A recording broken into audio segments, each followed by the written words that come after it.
Estamos en contacto con el fiscal general de Tucumán, Antonio Gustavo Gómez, a quien le damos los muy buenos días. ¿Qué tal, Gustavo? ¿Qué tal? Buenos días, ¿cómo están? Bien, bien. Gustavo, bueno, voy a empezar por un tema polémico, porque el otro día lo tuvimos a Julio Piumato defendiendo el principio de que el salario no es ganancia y que por tanto no correspondía el impuesto a las ganancias, que aparentemente iba a empezar a afectar a quienes él representa, que son los empleados del Poder Judicial. Pero vos desde hace años tenés una postura distinta respecto de esa contribución impositiva por parte de los miembros del Poder Judicial. ¿Por qué no nos explicás con qué criterio opinás lo que opinás? Ley pareja no es rigurosa. Bien. Yo creo de que, si bien coincido con que el salario no es ganancia, también creo de que si hay un sector muy importante de la sociedad que paga ganancias, si hay una directora de escuela que paga impuestos a la ganancia, me parece que hay que equilibrar la balanza y desde el Poder Judicial también pagar. Eso de que se pierde independencia porque nos pueden llegar a modificar los sueldos, no se lo cree nadie. Uh-huh. ¿Y aguanta el salario? Porque una cosa es, yo me imagino que gente que tiene salarios altísimos, lógicamente que puede resistir el pago de un impuesto sin que le afecte su calidad de vida. En el caso de los miembros del Poder Judicial, que justo o injusto, pero tienen un poder adquisitivo un poco superior a la media, ¿esta contribución les afectaría la calidad de vida? En absoluto. Uh-huh. Al menos en lo que es la magistratura. Para que vos tengas una idea, ningún juez que recién ingresa gana menos de 600, 700 mil pesos. Uh-huh. Un cargo de camarista con... A ver, te doy mi sueldo. Yo gano 1.740.000 pesos. Ajá. Bueno, vos tendrías que pagar, no tengo duda. Pero sí. Aparte, ¿querés que te cuente algo? Yo vengo reclamándolo desde que tengo 30 años. A mí no me han aceptado asociarme a ninguna... me he asociado en algún momento a la Asociación de Magistrados y me presenté la renuncia cuando dije que teníamos que discutir este tema y no me lo aceptaron. Uh-huh. Así que, no, yo vengo, no de ahora, desde que tengo 30 años que yo vengo diciendo que tenemos que pagar impuestos a las ganancias, ¿no? Y la verdad es que me parece un despropósito. Ahora vas a encontrar que hay muchos jueces que están diciendo sí, hay que pagar impuestos a las ganancias. ¿Pero por qué? Porque en el año 2017 se puso como fecha de corte que de ahí para adelante todos los magistrados, fiscales, defensores oficiales que ingresen tienen que pagar impuestos a la ganancia. Uh-huh. Entonces hay un montón de muchachos que están sangrando por la herida. Claro. ¿Entendés? De ahí para adelante todos los empleados, prosecretarios que ingresen tienen que pagar impuestos a la ganancia. Entonces ahora la cosa está dividida porque hay unos que están pagando y otros no. Claro. Hoy salió acá en internet una nota de un fiscal diciendo que estaba de acuerdo que pague impuestos a la ganancia porque es injusto que yo tenga que pagar y lo que están de antes no. Lo dice con toda la letra. Claro. ¿Entendés? Ahora, yo soy de los viejos, yo soy de los que y también gano el sueldo que gano porque tengo 40 años de antigüedad en el sistema. Uh-huh. Entonces, ahí sí que se va mucho mi sueldo. También es cierto de que hay provincias donde los magistrados ganan la mitad de lo que ganamos nosotros. ¿Y cómo se explica eso? Bueno, porque cada provincia tiene su propio sistema de administración de justicia provincial y el sueldo lo fija el gobernador. Uh-huh. Y bueno, no sé, Santiago del Estero supongo que, no sé si lo fija el gobernador, pero la Corte Suprema, yo sé que un relator de la Corte Suprema de Justicia de Santiago del Estero no debe estar pasando los 200.000 pesos, 220.000 pesos. Claro, en ese caso sí que es no tiene para que le saquen impuesto a las ganancias, porque 200.000 pesos hoy es muy poca plata. Bueno, pero es que justamente si vos te vas a revisar los sistemas de administración de justicia en la provincia, yo creo que más del 70% de los empleados no deberían pagar impuesto a la ganancia si el tope va a ser 3.50 como están diciendo. Uh-huh. ¿Entendés? Claro. Es decir, que habría un mínimo por debajo federal, del cual no se paga. En la justicia federal, una ordenanza que recién ingresa está arriba de 200.000 pesos. Sí, claro. Son salarios que no se ven en la vida cotidiana o en el sector privado, porque realmente para llegar a esos salarios cuesta muchísimo.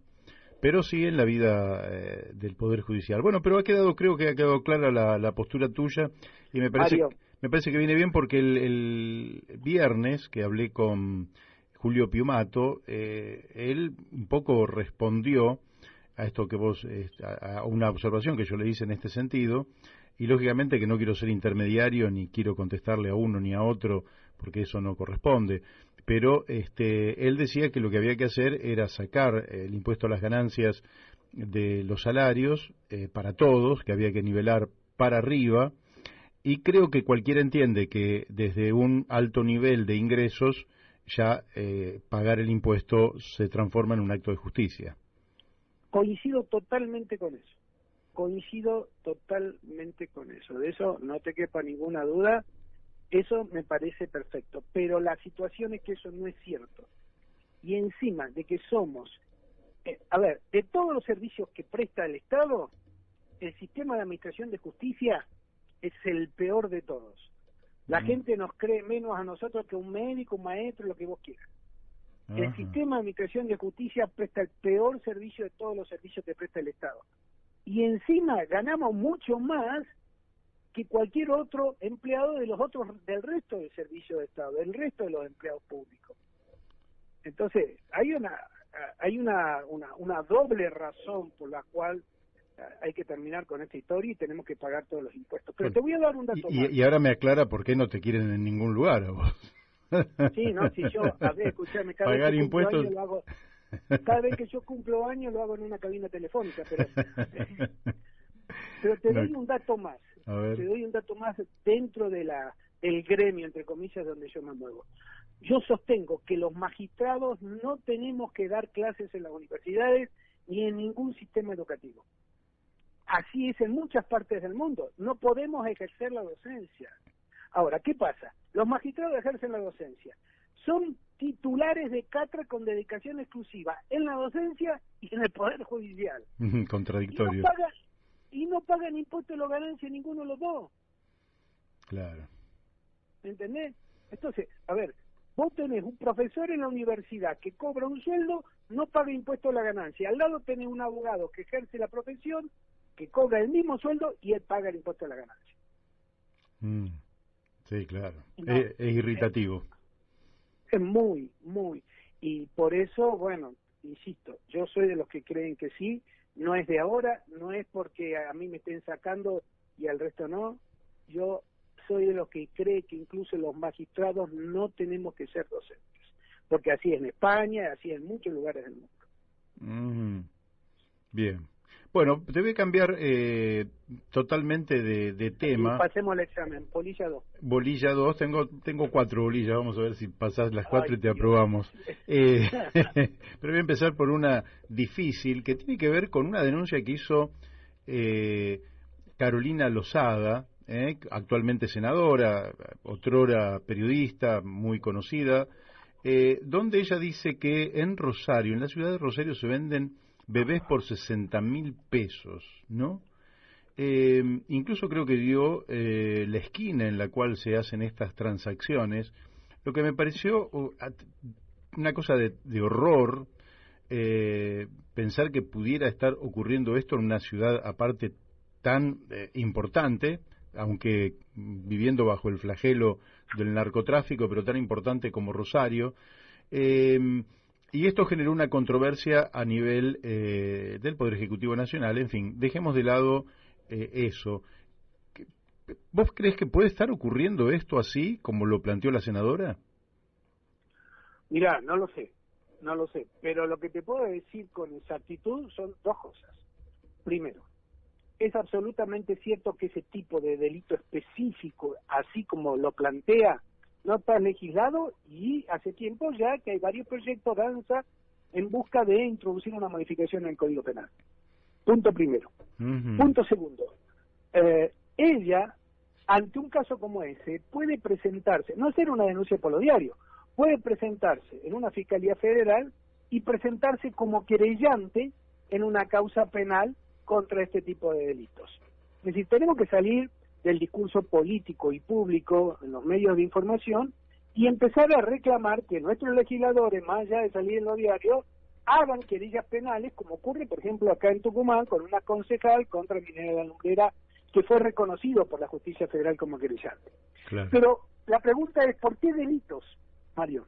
Porque resulta que estas actividades vinculadas a la venta de los niños está alcanzada por el Código Penal, y no por uno, sino por varios artículos.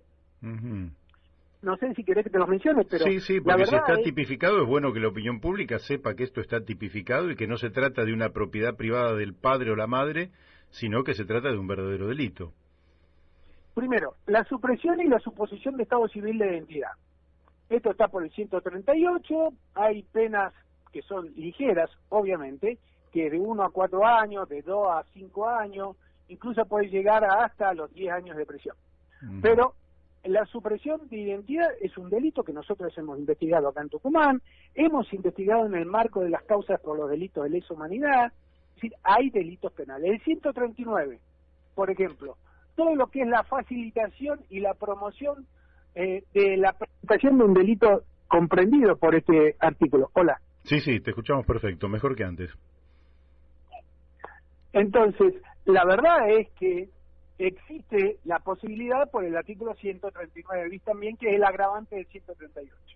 También tenés la trata de personas, que es otra de las bolillas que supongo que me va a querer sacar. Sí. Pero el 145 justamente también acoge justamente con esta finalidad o con este tipo de cuestión de penales. Y el 146 habla de la sustracción de menores, que ahí sí, la pena es más elevada porque tiene 5 años de mínimo.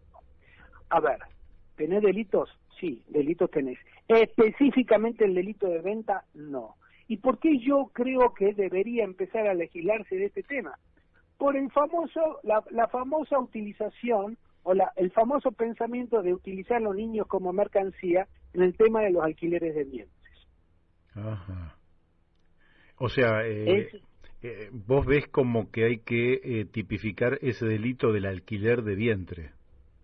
Yo sostengo de que esto hay que legislarlo, porque esto de alquilar las panzas en las zonas que pueden ser complicadas, hay algunas experiencias que hemos tenido en Añatuya, que se ha dado también en el caso en Iberá. A mí me parece que este es un tema que se ha exportado, porque vos ves que ahora hay mucha gente de la farándula que alquilan vientres en Miami. A mí me parece que tenemos que legislar esto, porque si vos vas a hacer un alquiler de vientre aquí, estás dentro de estos artículos que yo te puse. Sí. Es un tema realmente, ¿no? Que ese lado que te estoy diciendo ahora, yo no lo escuché en las declaraciones políticas que han hecho. No, porque yo esta misma senadora justamente está en contra del aborto. Y si vos estás en contra del aborto y pensás que a partir de la concepción tenemos niños y tenemos vida, el alquiler de vientres es un delito. Claro. Seguro. Por eso es importante legislar, es decir, que el Congreso nos diga y tipifique perfectamente sobre esta materia, que es muy controvertida, pero que efectivamente uno siempre piensa que alquila el vientre alguien que tiene necesidades extremas y que por tanto sin otro medio de vida termina alquilando el vientre y perdiendo a su hijo, porque en definitiva lo que no se le puede negar a una madre es el hecho en sí de que es la madre de su hijo, y deshacerse de eso me parece una cosa desgarradora.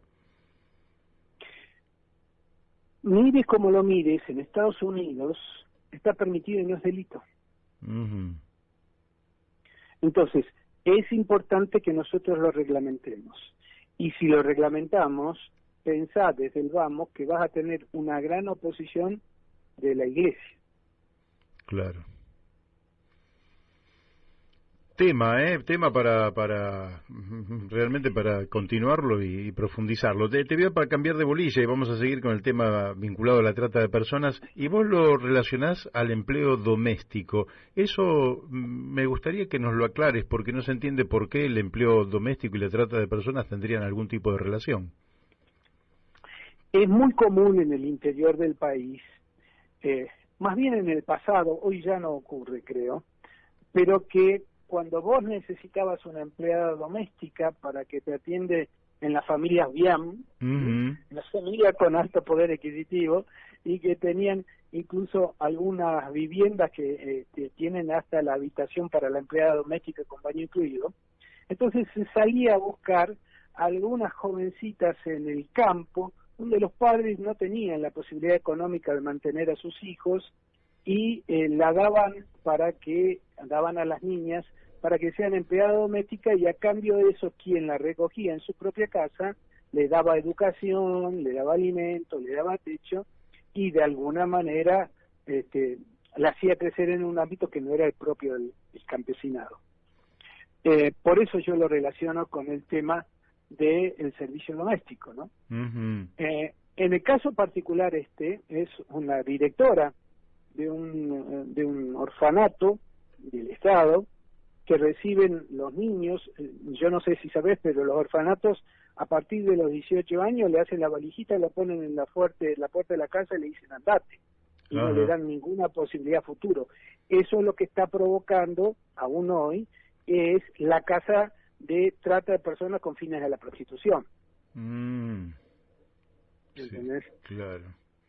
En este caso particular, la directora, que tenía un vínculo afectivo con una joven que a los 18 años la cumplía y se le iba, la lleva a trabajar a la casa de su mamá, que vivía en el campo, y le dice que le van a pagar sueldo y le van a dar educación. Ni sueldo ni educación, la explotaban desde las 6 de la mañana hasta las 8 de la noche, al servicio de dos abuelas que realmente pareciera que la trataron mal también. Y obviamente eso sí es un delito de trata de personas, que incluso la pena máxima puede llegar hasta la pena mínima puede ser hasta de 5 años de prisión para esta mujer, porque justamente es una funcionaria pública que ha hecho todo este entramado para obtener un beneficio. Agravado por ser funcionaria. Y el Estado, porque claro, hoy estamos en la época de la información, de la privacidad de las personas, es decir, vos sabés mejor que yo que hay todo un tema en torno a cómo se ha perdido la intimidad, cómo se ha perdido la privacidad, a tal punto que, por ejemplo, yo hago un viaje y después Google me dice por dónde he estado, ¿no? Y a veces me dice, usted hace 1 año y medio estuvo, o más vale con números enteros, 1 año, 2 años, 3 años atrás estuvo en tal lugar, hizo tal recorrido, etcétera, ¿no? Ahora, eso tiene un lado que es muy oscuro, porque vos da la impresión de que estuvieras todo el tiempo bajo control, pero podría tener un lado más claro si se pudiera hacer un seguimiento de personas vulnerables. ¿Pensás que sobre eso se puede, digamos, pensar algo, legislar algo, o sea, que haya un seguimiento de esa persona? Porque en realidad, como vos decís, una persona que queda tan vulnerable, tan desamparada, tan sin protección de ningún tipo, el hecho de que el Estado pueda hacer un seguimiento me parece que hasta podría ser un beneficio siempre que el Estado lo haga bien también, ¿no? Bueno, es que yo creo que ese es el final de este relato, es el punto central de esta cuestión. Tenemos que tener mucho cuidado con la discriminación. Es decir, hacer un seguimiento de que es vulnerable, depende de la definición de lo que es vulnerable de vulnerabilidad. El segundo problema que tenemos es que ya tenemos sistemas del Estado que hacen este tipo de registro, pero lamentablemente el Estado hace lo hace con un fin perverso. Lo hace con fines de persecución política, lo hace con fines cualquier tipo de actividad que vos quieras hacer y terminan mezclándose con casos de cohecho, cosas por el estilo. El tema, por ejemplo, de la vulnerabilidad en la trata de personas en el norte argentino tiene dos facetas muy graves. Una que es la trata de personas con fines sexuales y la otra la trata de personas con fines laborales, que es el caso de esta jovencita. Uh-huh. Este tipo de denuncias llegan esporádicamente, pero sobre todo porque el poder económico en el interior del país es el que sustenta este tipo de trata, y no únicamente para empleadas domésticas. Vos tenés que hacer un destronque en el campo del empresario, que esto es liberar de los tronquitos a todo el espacio físico que sembraste para quemarlo después y preparar la tierra para sembrar. Eso se hace manualmente. Entonces se llevan 20 o 30 campesinos con su familia a vivir al campo en carpas de plástico, sin baños, y dan de alimentos y vendiendo el alimento al mejor estilo de la época de la forestal. Uh-huh. Entonces, desde esa mirada, sí creo que tenemos que atenderlo. Y es curioso, porque vos vas a ver provincias como en Santiago del Estero, estos temas son investigados, pero en otras provincias del norte argentino no. Y la estadística es fácil de sacar, porque vos podés fijarte en la estadística del Ministerio Público Fiscal Federal, porque son delitos federales, a ver en qué provincia los fiscales investigan estos delitos y en qué provincias no. Uh-huh. A mí ¿Y la Corte hace un seguimiento de eso? No. Ni siquiera el Poder Ejecutivo hace. Te digo, ¿no? Hay comisiones nacionales. Hay una que dirige Gustavo, bueno, ahora se me escapó el nombre, un joven que es docente, que era amigo del Papa Francisco, pero bueno, se llama Gustavo y el apellido no me lo acuerdo. Que está justamente luchando contra la trata de personas. Gustavo Vera, decís vos. Gustavo Vera, sí. Ah, dijiste un muchacho. Gustavo ya es un hombre. Bueno, lo que pasa es que yo me considero un muchacho. Está muy bien. Bueno, Gustavo Vera preside una comisión y tiene delegados en muchas provincias, ¿no? Sí, lo hemos sacado por estos micrófonos y está haciendo un trabajo bárbaro, y yo lo conozco a él personalmente y doy fe que es un tipo comprometido con esta lucha, y la verdad que es admirable. Bueno, vos ves delegadas, por ejemplo, como la de Tucumán, que tienen montones de obstáculos para traer esa información, para trabajar estos casos. En los propios juzgados federales se le niega la información.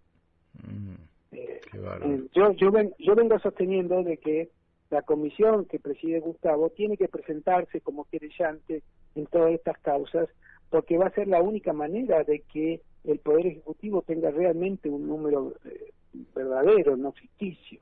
Uh-huh. Bueno, le vamos a mandar este segmento que estamos hablando con vos, se lo vamos a mandar a Gustavo para que preste atención a esta iniciativa.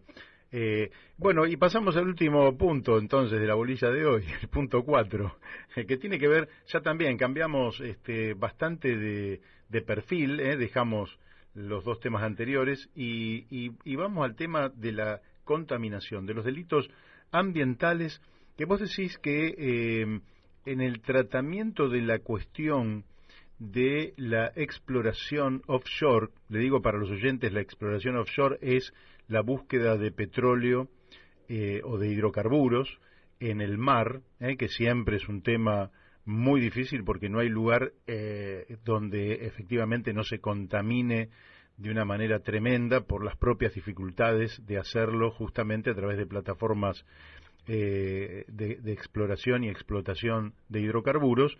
Y vos estás planteando que hay delitos ambientales allí y que no se están tratando debidamente. ¿Por qué no nos lo explicas? Bueno, un poco más complejo, pero primera recomendación, busquen la película Horizonte Profundo, que fue la planta petrolera que explotó ahí en el Golfo de México, sí, que hizo un desastre increíble. Se pagaron indemnizaciones, pero nunca se abrió una causa penal. Ajá. Ese es un punto. Eso para que veas que la impunidad en materia de delitos ambientales no es propia de Argentina. Sí, claro. En el hemisferio norte también juega de modo importante. Uh-huh. Vamos a ver. Hay algo que se llama interés vital. detrás de cualquier norma penal hay un interés vital. Detrás de cualquier bien jurídico que está en el Código Penal hay un interés vital. Hay algo que hace que esté en juego la sociedad misma, la vida misma. Entonces, cuando vos presentás un informe de impacto ambiental, buscás la aprobación para que te autoricen a hacer una exploración petrolera en el mar argentino. Y en ese informe vos no ponés todos los datos que hacen a la posibilidad de que tenga que ver una aprobación ambiental o no. Uh-huh. En ese informe pones datos equívocos o mentís. Si eso es aprobado por el Poder Ejecutivo, vos tenés ahí, ante la mentira o ante la falsificación o ante cualquier otra observación, la posibilidad de que se esté cometiendo un delito por el artículo 292 y 296 del Código Penal. Básicamente es falsificación de instrumento público y uso de instrumento público falso. Uh-huh. Mi planteo es que cuando vos haces estos recursos de amparo que se han presentado y que fueron observados y que fueron corregidos y que fueron vueltos a presentar y el juez federal recientemente lo volvió a observar, hay que revisar por qué. ¿Por qué fueron observados la primera vez? ¿Qué es lo que se dijo en aquella primera vez que se dijo mal y después se tuvo que corregir? Porque el interés vital detrás de todo esto está la contaminación ambiental, está el medio ambiente. Por más que sea el bien jurídico, la fe pública, como dicen los abogados, acá está en juego ese interés vital fundamental. Mi pregunta es, ¿por qué nadie, ni siquiera los abogados que han puesto estos amparos y que están celebrando en este momento, inició una querella penal justamente destinada a investigar cuáles fueron las razones por las cuales antes se dijo de una manera y ahora se está diciendo de otra? Uh-huh. Esto para los abogados ambientalistas, amigos también de nuestro programa. Y amigos míos, si vos me querés, porque yo me quejo mucho contra ellos de eso. Uh-huh. Otra vez, no los invito a la cabina telefónica, pero mirá vos la diferencia que yo tengo con muchos abogados ambientalistas. Sí, sí. Ellos no aceptan el tema de los crímenes ambientales. Hace 20 di una charla para la FACA, la Federación de Abogados, la Federación Argentina de Colegio de Abogados. Uh-huh. Y en la conferencia fue reclamarle a los abogados argentinos a que el tema ambiental no pasa por los recursos de amparo, pasa por los delitos ambientales. Porque si vos estás dispuesto a meter un recurso de amparo por un hecho de posible contaminación, es probable que tengas una administración pública que está siendo cómplice de esa posible contaminación. Claro. Y si lo es por aprobación de los informes de impacto ambiental, tenés un delito, anda contra ese delito. Meter un recurso de amparo que dura años, que es caro, porque vos tenés que ofrecer la prueba y que en definitiva terminan pagando los pobres ciudadanos haciendo, no sé, venta de empanada para pagarle al honorario y la contraparte, y estamos en el límite de lo insólito. Uh-huh. Así que vos decís que hay que encararlo más por el lado del delito ambiental que del amparo. Sí, señor. Bien, bien. Bueno, me parece que es un gran consejo proveniendo de alguien con tanta experiencia en la justicia y que para nosotros nos llena de orgullo que nos hayas concedido este tiempo tan valioso, porque siempre son clases que nos das de ética y de derecho y de defensa del ambiente que para nosotros vienen magnífico, Y yo creo ¿Le saqué el 4? No, sacaste mucho más. Después te vamos a pasar la nota, pero yo creo que está cerca del 10. Creo que está cerca del 10 y bueno, creo que algún día va a haber que compilar, por lo menos de nuestro programa, todas tus intervenciones porque realmente creo que hay va a haber ahí una magistral o magistrales clases de derecho para los que quieran estudiar abogacía. Amigo Gustavo, muchísimas gracias, te mandamos un fuertísimo abrazo. Nos vemos, un abrazo grande a todos, adiós. Gracias. Bueno, el fiscal general de Tucumán,